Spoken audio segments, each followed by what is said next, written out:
आइए अब चैप्टर 3 के शेष भागों का अध्ययन करें। शीर्षक है कोशिका का आकार तथा परिमाप।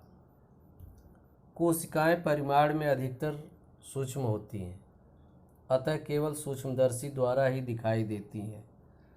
इनका सामान्य व्यास अधिकतर 0.5 माइक्रोमीटर से 20 माइक्रोमीटर तक होता है। जीवाणु कोशिकाएं बहुत छोटी होती हैं, जो लगभग 0.2 माइक्रोमीटर से भी छोटी होती है।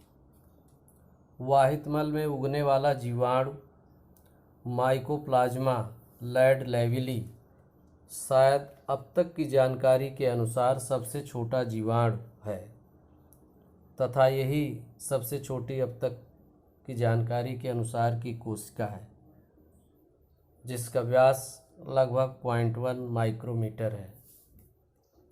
कुछ कोशिकाएं बहुत बड़ी हो सकती हैं,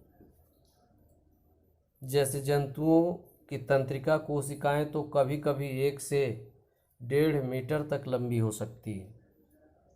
शुतुरमुर्ग का एक अंडा, जो एक कोशिका ही है, यह लगभग 15 सेंटीमीटर व्यास तक का हो सकता है। तरबूजे के गूदे तथा कपास के तंतुओं की कोशिकाएं लंबाई में कई सेंटीमीटरों तक हो सकती हैं।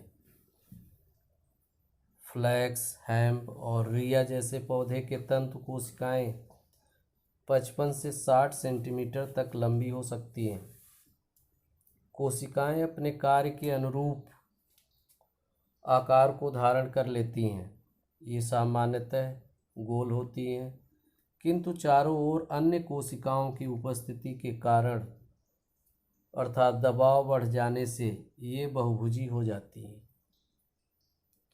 साधारण कोशिकाएं समव्यासी होती हैं, किंतु आवश्यकता के अनुसार ये बेलनाकार भी दिखाई देती हैं अथवा किसी भी ज्यामितीय आकार की हो सकती है। आइए अब कोशिका की विस्तृत संरचना को देखें।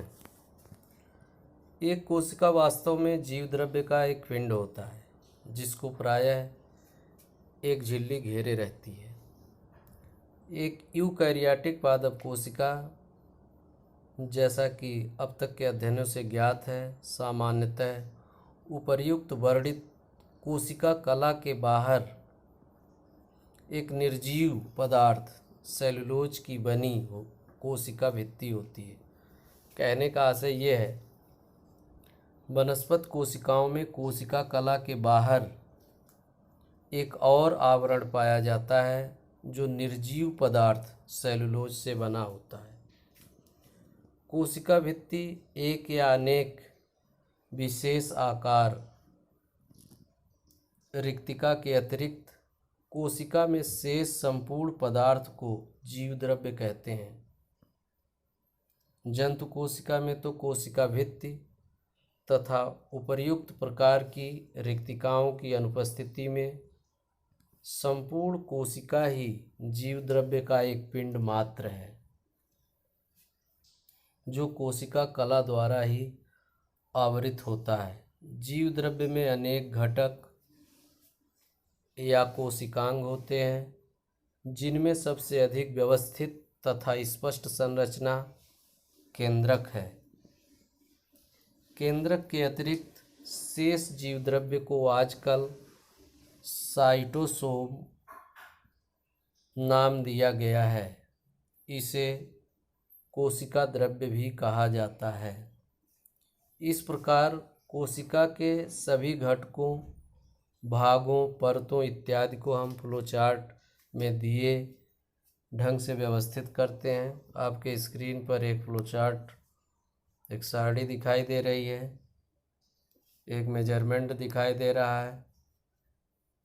इस मापन इकाई के द्वारा ही कोशिकाओं के कोशिकांगों की संरचनाओं का मापन किया जाता है। आइए अब कोशिका कला का अध्ययन करें। आधुनिक अध्ययन के दृष्टिकोण से कोशिका वास्तव में कुछ अन्य बातों के अतिरिक्त कई कलाओं या झिल्लियों का तंत्र है।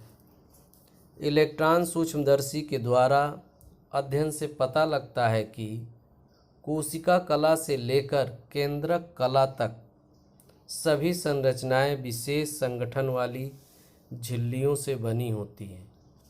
इन झिल्लियों का संगठन एक जैसा होने के कारण ही इनको इकाई कला कहते हैं। प्रत्येक इकाई कला रासायनिक संरचना में लगभग 60% प्रोटीन तथा लगभग 40% लिपिड से मिलकर बना होता है। प्रोटीन के अणुओं की इकहरी परत प्रत्येक इकाई कला की बाहरी और इसी प्रकार की दूसरी परत भीतरी सतह बनाती है। दोनों स्तरों के मध्य दो अणु मोटी एक परत फास्फोलिपिड की होती है।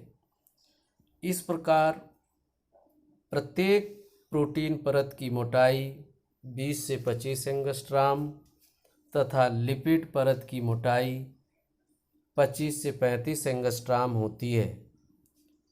ध्यान दीजिए, इकाई कला की संरचना त्रिस्तरीय तथा कुल मोटाई लगभग 50 से 100 एंगस्ट्राम होती है।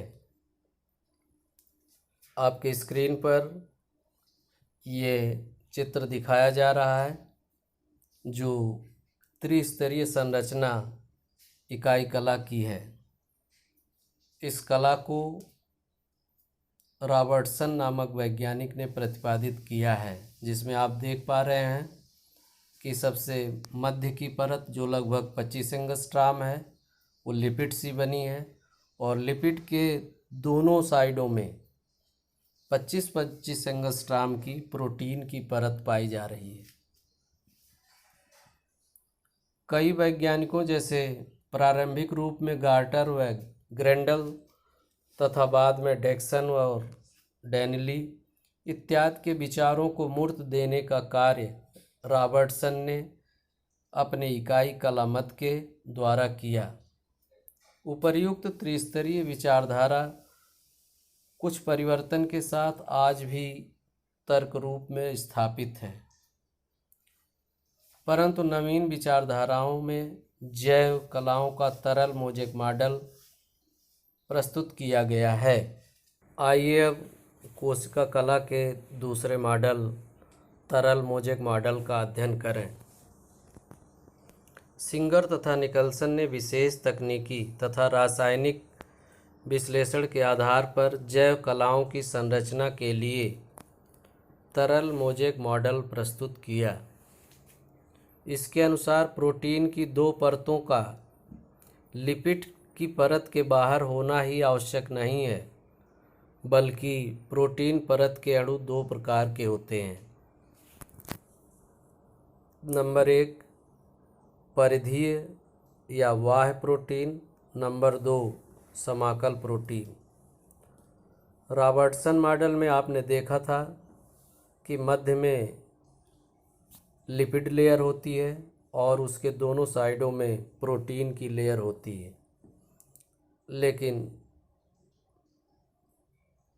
सिंगर एंड निकलसन मॉडल, जिसे तरल मोज़ेक मॉडल कहते हैं, वो इससे कुछ अलग संकल्पना लिए हुए है। समाकल प्रोटीन के अणु ही लिपिड अणुओं में कुछ दूरी तक धंसे हुए अथवा आर पार भी हो सकते हैं। इस विचारधारा में यह भी बताया गया है कि धंसी हुई समाकल प्रोटीन सरलता से अलग नहीं की जा सकती, जबकि बाह्य प्रोटीन परत को आसानी से अलग कर सकते हैं। इस प्रकार इस विचारधारा के अनुसार नंबर 1 लिपिड अणु तथा समाकल प्रोटीन कलाओं में मोज़ेक व्यवस्था में होते हैं। नंबर 2 जैव कलाएं अर्ध तरल होती हैं, जिससे लिपिड तथा समाकल प्रोटीन लिपिड के द्विअणु स्तर में गति कर सकते हैं। ऐसा समझा जाता है कि इकाई कला जंतु और पादप कोशिकाओं के कला तंत्र की यूनिवर्सल संरचना है। यही कला जीवद्रव्य की सबसे बाहरी परत अथवा कोशिका कला बनाती है। कार्य की दृष्टि से यह कला अत्यंत महत्वपूर्ण है, क्योंकि यह नंबर 1 प्रोटीन संश्लेषक राइबोसोम के लिए स्थान देती है। नंबर 2 पदार्थों के सही रासायनिक आदान प्रदान में सहयोग देती है, क्योंकि इसमें होकर एक विशेष आकार और परिमाण के अणु ही प्रवेश कर पाते हैं। इस कारण इसको वर्णात्मक पारगम्य कला कहते हैं। अर्थात वर्णात्मक पारगम्य कला वह कला होती है जो यह क्षमता रखती है कि कौन से पदार्थ को हमें अंदर जाने देना है, कौन से पदार्थ को नहीं जाने देता है। नंबर 3 संपूर्ण कोशिका के अंदर रासायनिक क्रियाओं के लिए विशेष प्रकार के तल का निर्माण ये कला करती है। इस तरह आज का लेक्चर यहीं समाप्त होता है। धन्यवाद।